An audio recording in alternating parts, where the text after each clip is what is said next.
Neříkej mi vůbec nic je první vydaný román Lenky Chalupové. Ta je Přerovanům dobře známá i jako novinářka. Na domácí mediální scéně působí od svých 18 let.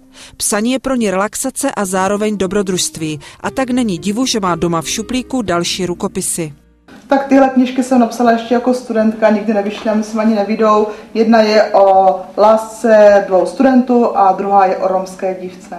Když začínám psat knížku, tak já předem neznám vývoj vůbec té situace, takže já se nechám vést vlastně inspirací, která mě vždycky někam dovede.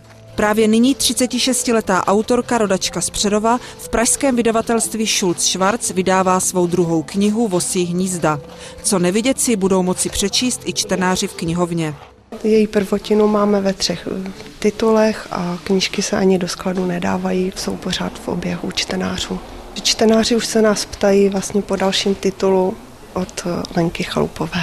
Tentokrát se Lenka Chalupová ve své fantazii ocitla v žánru detektivky. Její Vosí hnízda jsou zároveň psychologickou sondou. Vosí hnízda jsou psychologická detektivka, pojednává o sektě, která se právě jmenuje Vosí hnízda a hlavní roli hraje kriminalista, který rozplétá právě nitky, které vedou k sektě. Na světě je už i další román z tvůrčí dílny autorky s pracovním názvem Tanec na ledě. Cesta od spisovatele k vydavateli až po okamžik, než se kniha objeví na pultech obchodů, trvá dlouho. Na příští knihu od Lenky Chalupové si tak budou muset čtenáři počkat ještě nějaký čas.